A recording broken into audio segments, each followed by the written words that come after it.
L'Académie catholique, c'est toujours aussi, je vous le rappelle, hein, c'est constitutif depuis le début, à promouvoir la recherche, soutenir des doctorants, il y en a un dans la salle, et des jeunes docteurs, hein, comme Marianne. Bon, elle a passé sa thèse il n'y a pas très longtemps, c'était dans l'Ancien Monde. Hein, c'était avant le confinement, elle a eu de la chance, hein, d'autres n'ont pas eu cette chance-là et sont dans 6 mois de galère maintenant pour essayer de faire une soutenance. Alors tu peux nous rappeler le titre de ta thèse? Alors ma thèse s'intitulait « Temporalité et postmodernité, des mutations anthropologiques du sujet moderne ». Bon, voilà, temporalité et postmodernité, déjà on n'arrive pas à dire le titre en entier. Hein. Il y avait plusieurs membres éminents du jury là dans la salle. Hein. Bon, et puis deux. Les plus importants. Les plus importants d'ailleurs. Hein.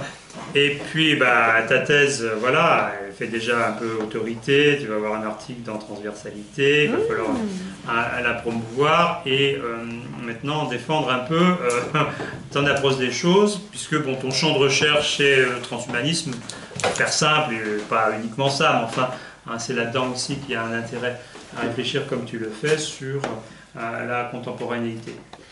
Le titre de ton intervention s'intitule « La philosophie de la religion doit-elle toujours s'intéresser à la vérité ?» Voilà, je te cède la parole. Alors, je m'excuse d'avoir trouvé ce titre, que maintenant je vois tellement arrogant, provocateur, etc. Mais effectivement, j'ai développé une approche différente qui n'est pas phénoménologique, qui n'est pas herméneutique, qui n'est pas encore moins théologique, et je m'en excuse. C'est possible. Mon approche, voilà, je m'en excuse. Mon approche, effectivement, c'est d'analyser nos catégories d'espace-temps, mais dans notre monde contemporain, c'est-à-dire telles qu'elles sont produites par la sociologie, par l'économie, par les nouvelles technologies, par l'ensemble de nos interactions, de nos institutions, etc. Et ce, depuis notre naissance et jusqu'à la fin. Donc ces catégories d'espace-temps, elles évoluent, elles sont même plurielles, elles sont situées, elles sont circonstanciées, et pourtant elles sont déterminantes dans notre manière de penser, de nous définir, etc.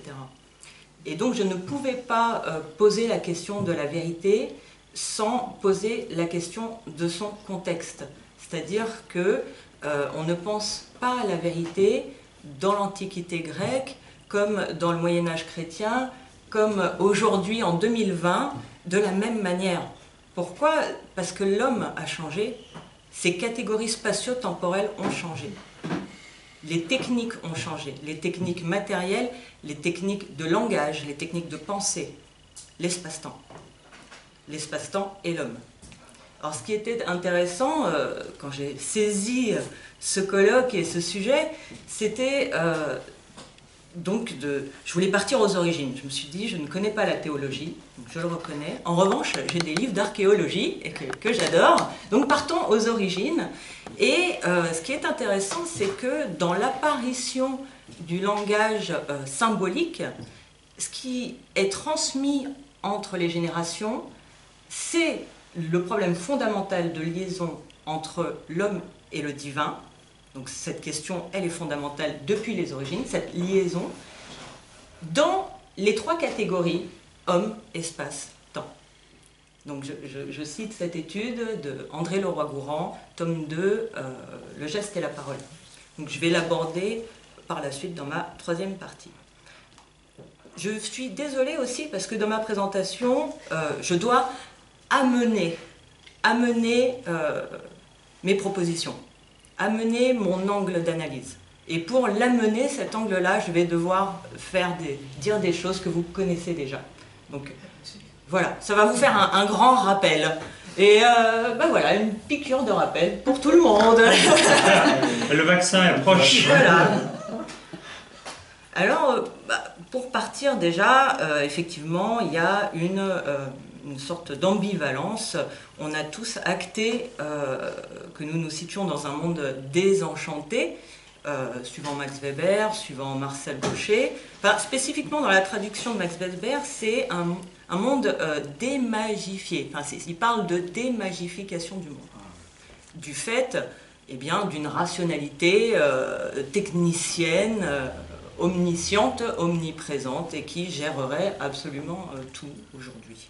Effectivement, avec les nouvelles technologies, on le constate.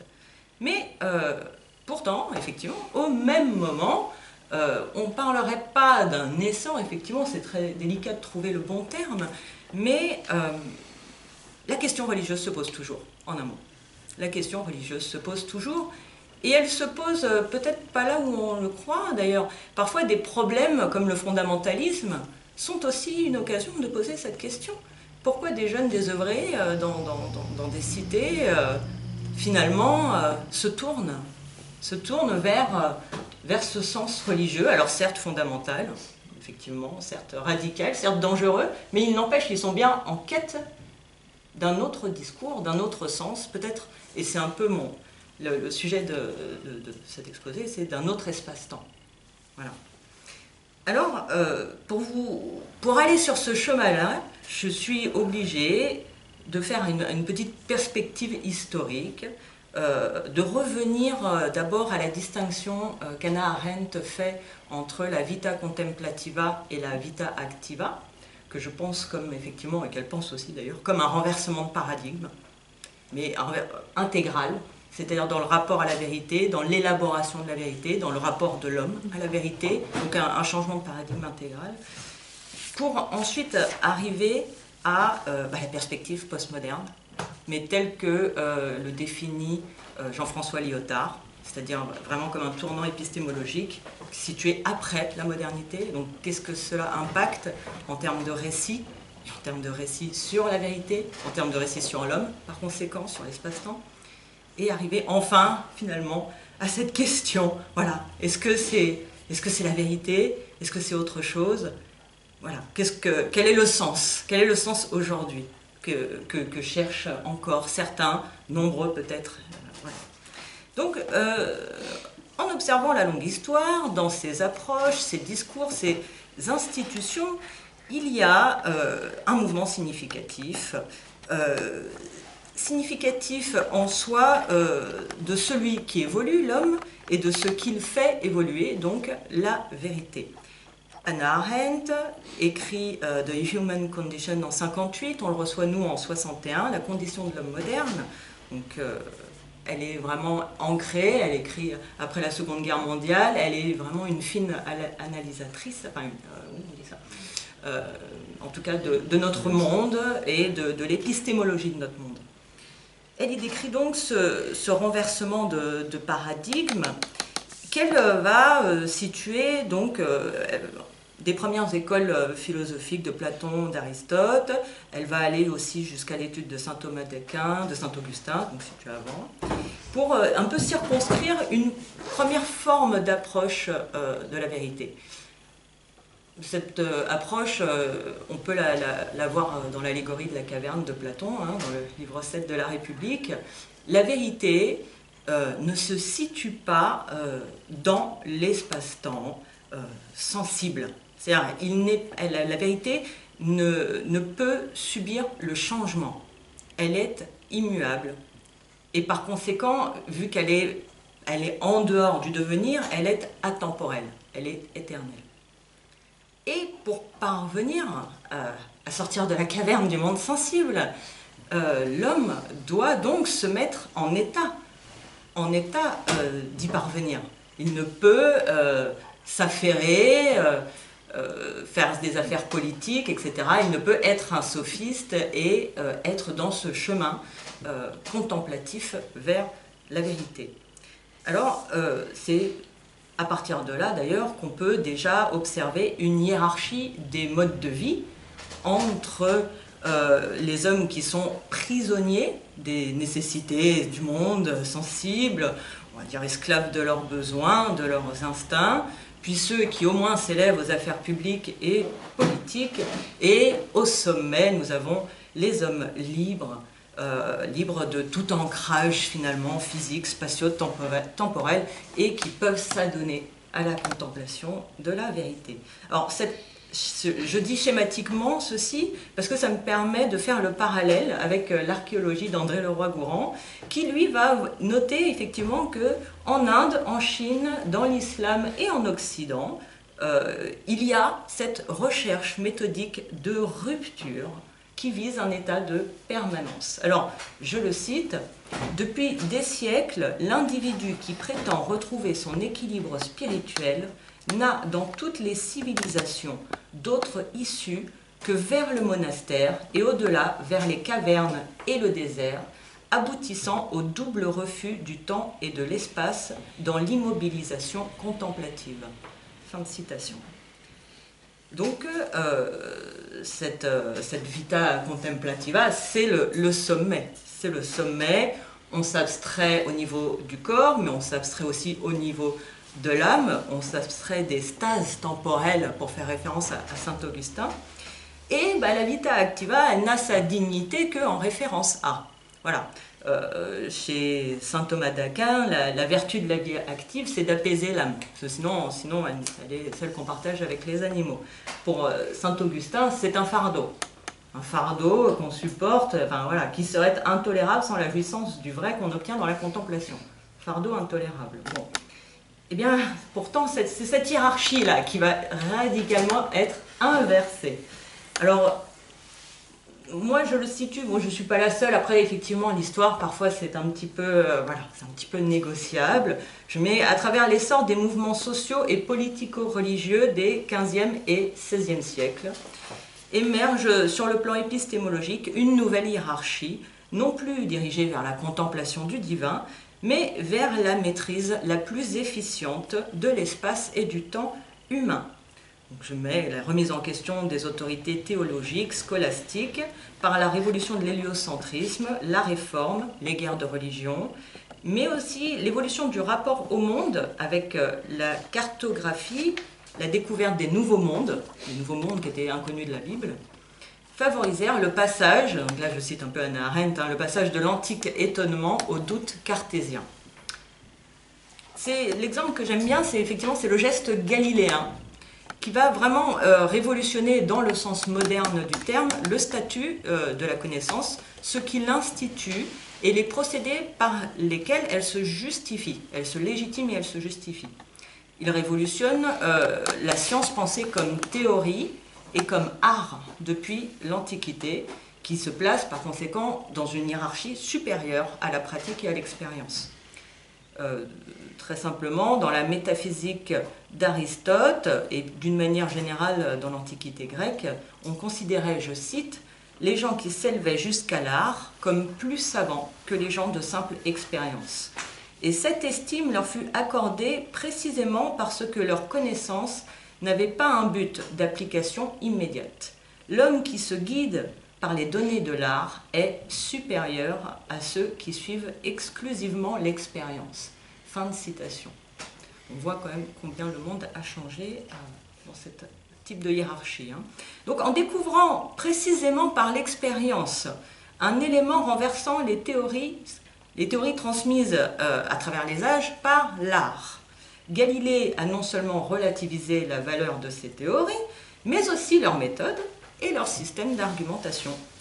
En perçant à jour par la fabrication technique d'une lunette astronomique qu'il conjugue aux calculs fondés sur la physique terrestre, le plan supralunaire, éternel, il amène l'homme sensible empirique de la vie active au statut de celui qui contemple les étoiles. Donc, autrement dit, le rapport à la vérité n'exige plus un rapport spécifique de l'homme qui s'ouvre à la contemplation, qui s'ouvre à la révélation aussi, et à la sortie du monde des sens. Voilà. Et d'ailleurs, aujourd'hui, effectivement, quelqu'un qui s'ouvrirait à cet autre rapport, on le qualifierait de mystique, ou d'ésotérique, on ne le prendrait pas au sérieux. Pourtant, c'était un rapport qui était tout à fait valable. Alors, juste pour l'anecdote, Galilée sait très bien qu'il bouleverse l'épistémologie de son époque. Il le note même dans le dialogue sur les deux grands systèmes du monde en 1632. Je cite « À qui recourir pour régler nos controverses si on détrône Aristote ? Quels autres auteurs suivent dans les écoles, académies et universités ?» Fin de citation. Et après, il se moque de ceux qui croient encore à Aristote. Voilà.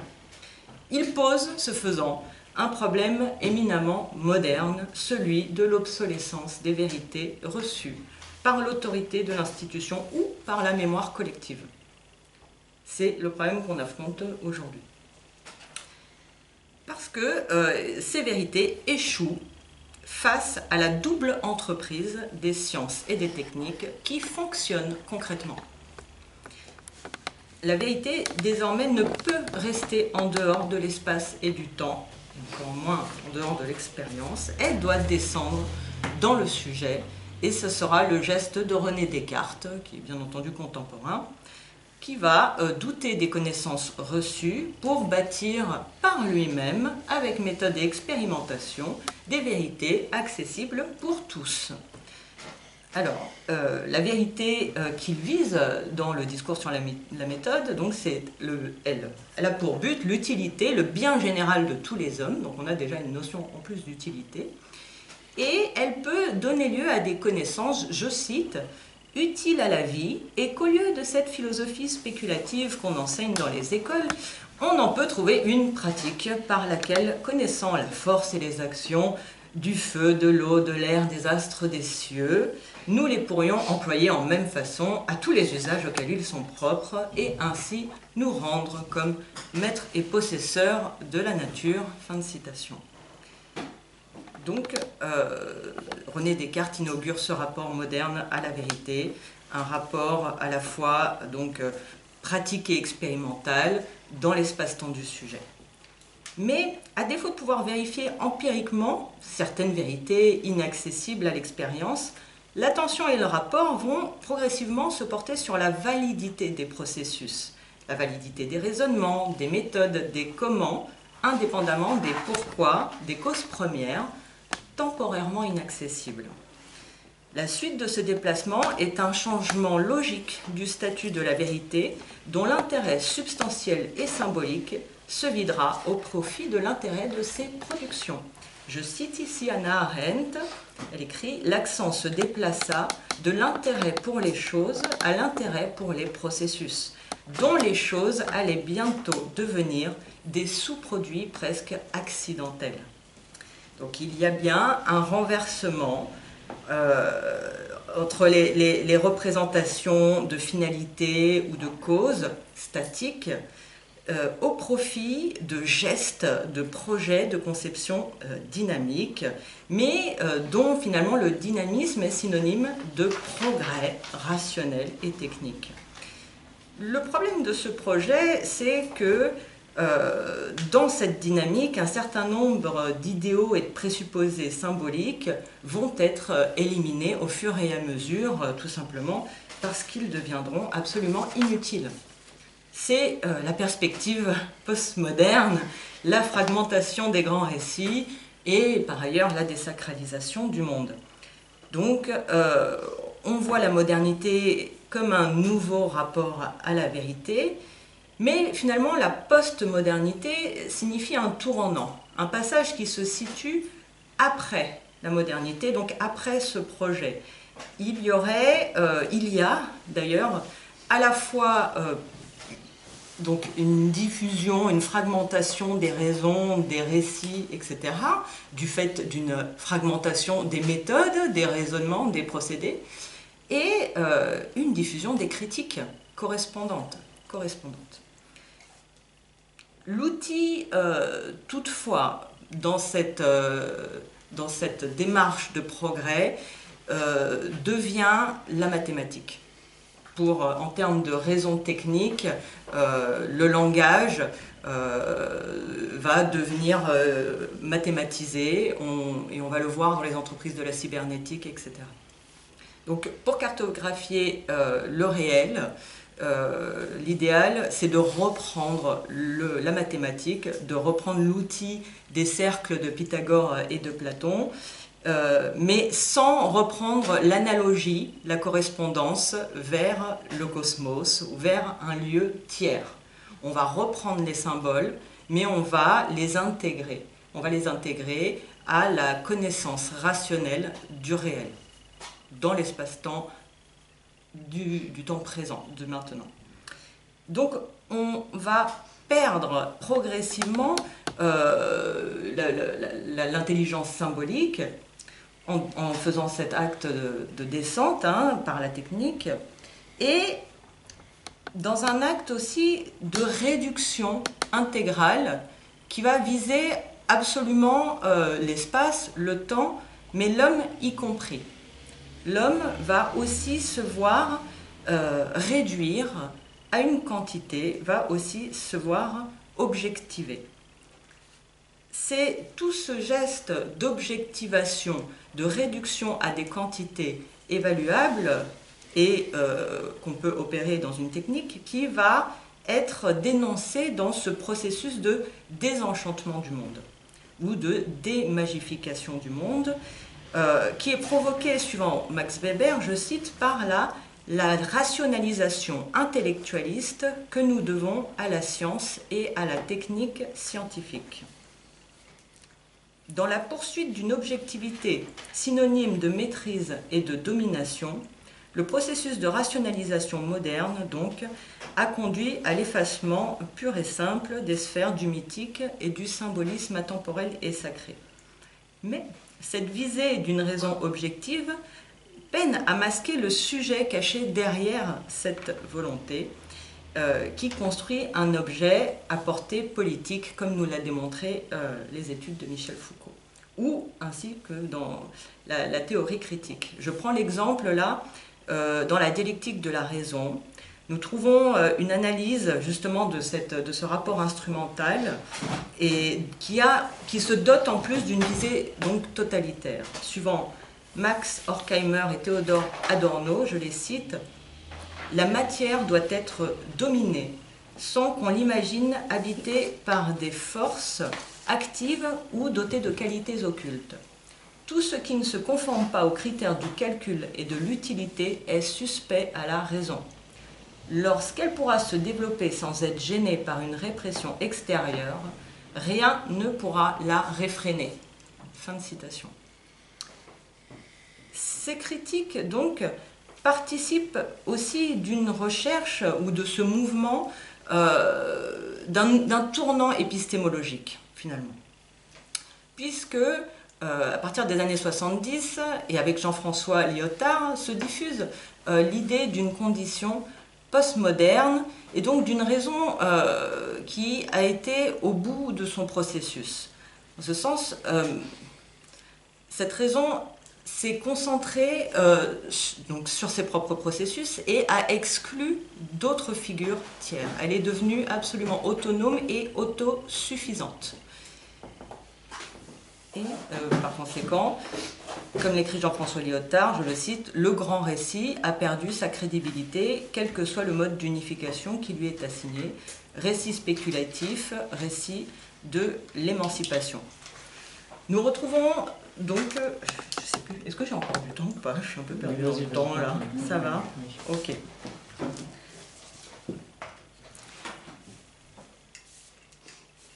Je vais arrêter avec la postmodernité.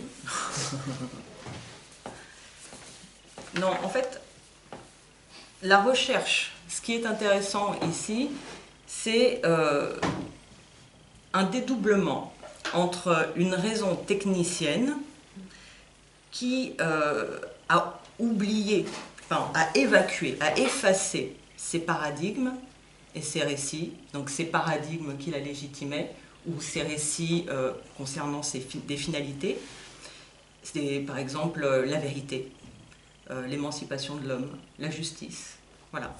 Donc la raison s'est concentrée sur ses propres processus et ainsi a pu se diversifier dans de multiples applications, que ce soit au niveau de l'homme, des sciences de l'homme, au niveau de la technique, de la biologie, et ainsi de suite.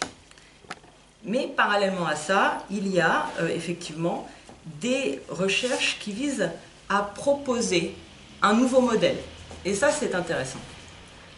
Ce nouveau modèle, par exemple, et je voulais le citer pour vous amener cette réflexion-là, la partager avec vous, c'est le modèle épistémologique développé par Gilles Deleuze et Félix Guattari, qui va épouser, essayer de dessiner un nouveau rapport au savoir, un nouveau rapport à la vérité, qu'ils vont appeler un rapport en rhizome, qui a anticipé de facto la forme contemporaine des réseaux cybernétiques. Ce nouveau rapport, je les cite, ne commence pas et n'aboutit pas.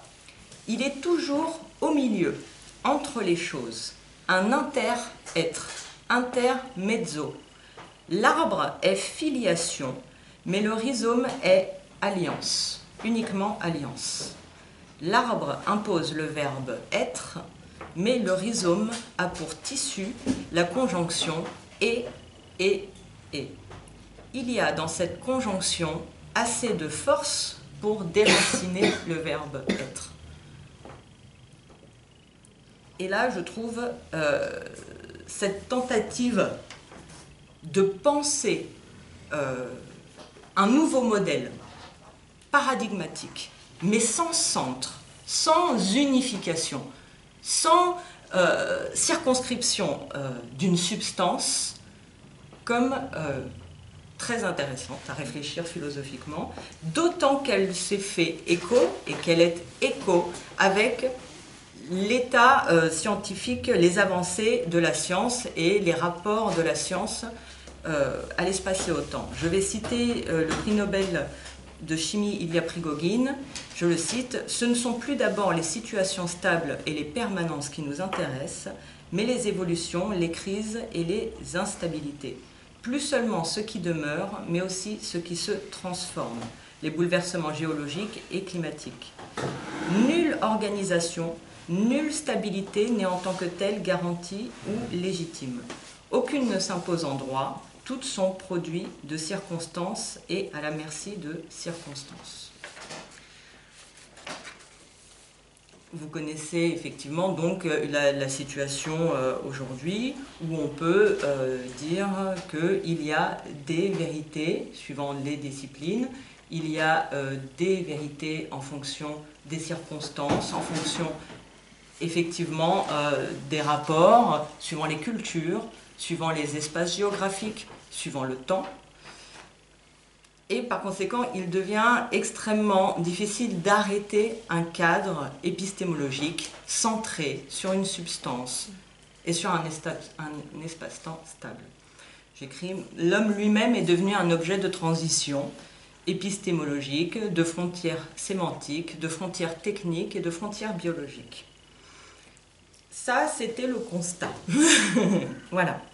Donc, en actant cette histoire de la vérité fragmentée, de la raison instrumentalisée, qu'en est-il du rapport humain au symbole, à la religion?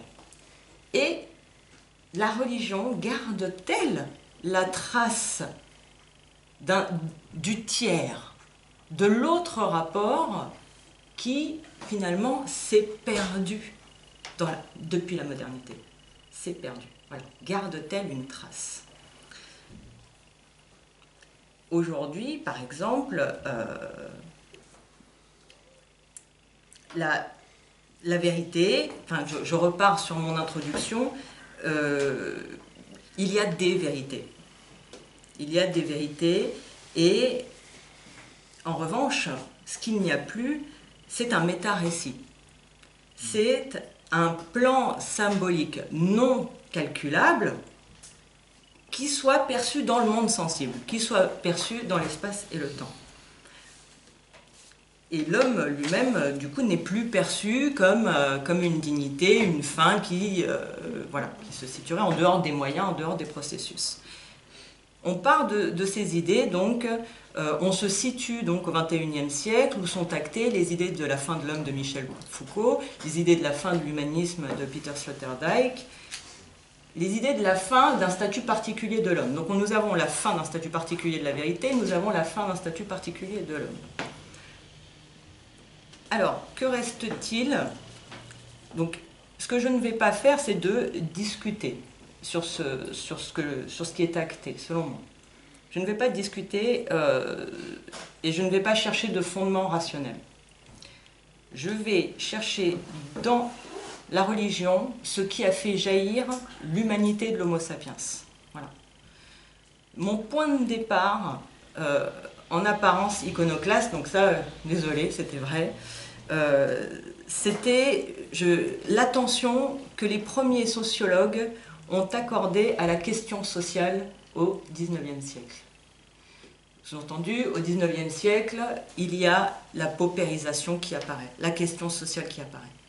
Eh bien, aujourd'hui, peut-être y aurait-il une question de la religion qui pourrait apparaître. Voilà. Deux considérations, juste, que je lirai ensemble, et qui introduisent, selon moi, peut-être un nouveau rapport, comme étant aux religieux, comme étant non seulement le propre de l'homme, mais aussi comme étant capable de nous éclairer sur le sens, le mouvement par lequel s'est signifiée l'humanité de l'homme. Donc, on peut partir de l'étymologie latine, religare, religere, qui relie dans un lien et dans un sens premier, dans un sens de communauté et dans le sens d'une portée symbolique originaire. Et à partir de là, est-ce que ces sens-là ont encore une pertinence aujourd'hui? Je commence tout d'abord avec des mots de Karl Marx qui m'ont toujours accompagné. Il écrit en 1844 et il décrit la religion comme, je cite, « le soupir de la créature opprimée, le cœur d'un monde sans cœur, tout comme elle est l'esprit d'une époque sans esprit ». Et on retrouve cette idée dans une lettre qu'il écrit en 1843. La religion est le sommaire des luttes théoriques de l'humanité. Cette analyse de Marx, je la lis et je la mets en relief avec le XIXe siècle et l'essor de la rationalité instrumentale dont elle est contemporaine. Il voit la mise au pas industriel des anciennes formes de production, mais aussi des anciennes formes de pensée, des anciennes manières d'être en relation. Il critiquera la religion par ailleurs, mais il n'empêche qu'elle synthétise ce lieu d'aspiration et de transcendance qui permit, à travers le temps, de conserver une voie symbolique vers l'émancipation et l'élévation de l'homme. Juste pour mettre en parallèle ces pistes, je reprenais aussi des considérations d'Émile Durkheim en 1912, qui lui voyait dans la religion, je le cite, quelque chose d'éternel, qui est destiné à survivre à tous les symboles particuliers dans lesquels la pensée religieuse s'est successivement enveloppée. Et, par ailleurs, la religion s'analysait, selon lui, comme consubstantielle à l'existence humaine et sociale, et en tant que réalité, elle ne pourrait jamais être niée par la science. Donc, ce n'est pas par la vérité, ce n'est pas par la raison, mais c'est par la réalité de son existence, consubstantielle à la société, et à la société humaine, on parle bien vrai. Donc la religion semble, selon moi, envelopper une question relative au propre de l'homme, ne pouvant pas être réduite à la rationalité technique scientifique, ni même à l'essor de la raison ou de la vérité. Et pour remonter à cette origine, pour essayer de m'assurer épistémologiquement, je dus parcourir donc l'étude « Le geste et la parole », tome 2 de l'archéologue André Leroi-Gourhan. Et en remontant sur ces origines, on voit que la technique, le plan technique et le plan symbolique ont une même origine. D'ailleurs, ils apparaissent à un même moment. Le plan technique met à distance le donné brut, le monde naturel, tandis que le plan symbolique permet de domestiquer avec la symbolisation humaine. Et les deux vont se transmettre au cours des générations. Donc la domestication du latin domus maison. Il y a cependant une rivalité entre ce qui va devenir la science et la religion.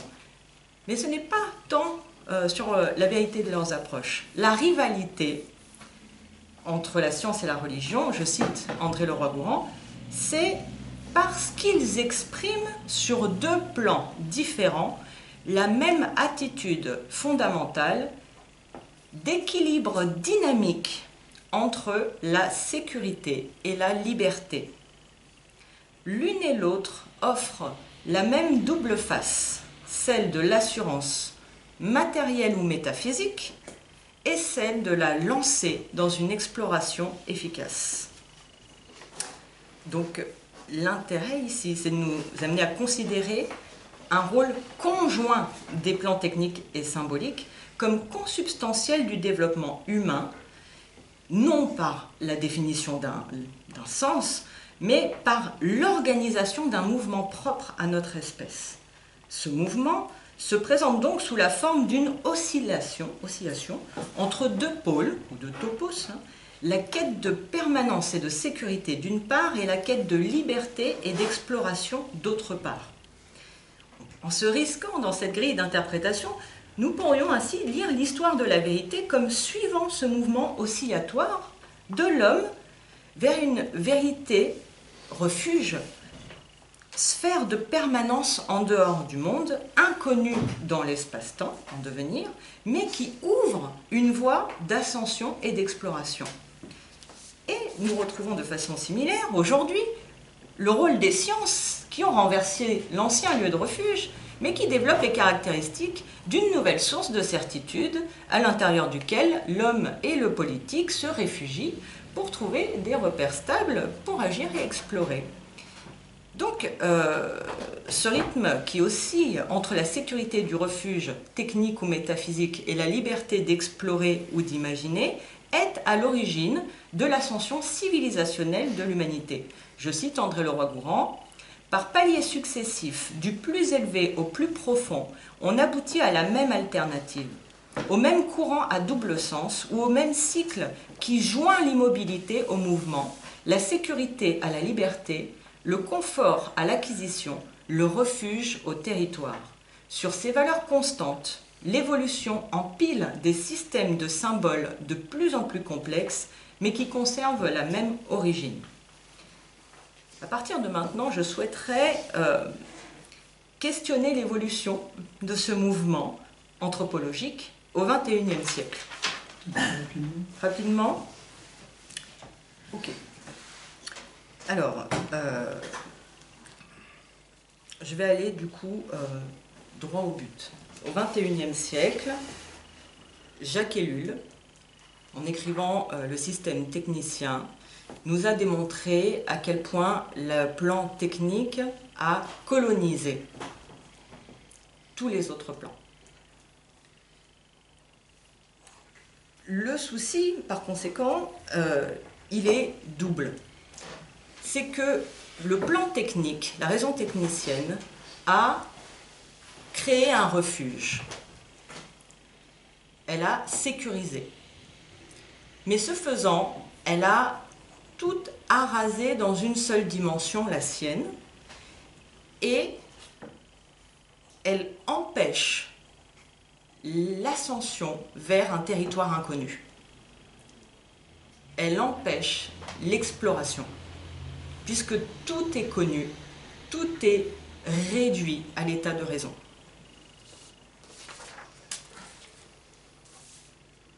Par conséquent, pour conclure, ma question est, est-ce que la philosophie de la religion ne pourrait pas penser un moyen de contrebalancer la raison, ce pan de la raison technicienne, de comprendre ce mouvement, de penser davantage un mouvement qui effectivement va du refuge vers de l'inconnu, vers de la liberté, mais ce, non pas sur le terrain de la raison, mais sur le terrain du symbolisme, en alternant bien cette oscillation qui est le mouvement ascensionnel de l'humanité en tant qu'espèce. Bien, ben merci.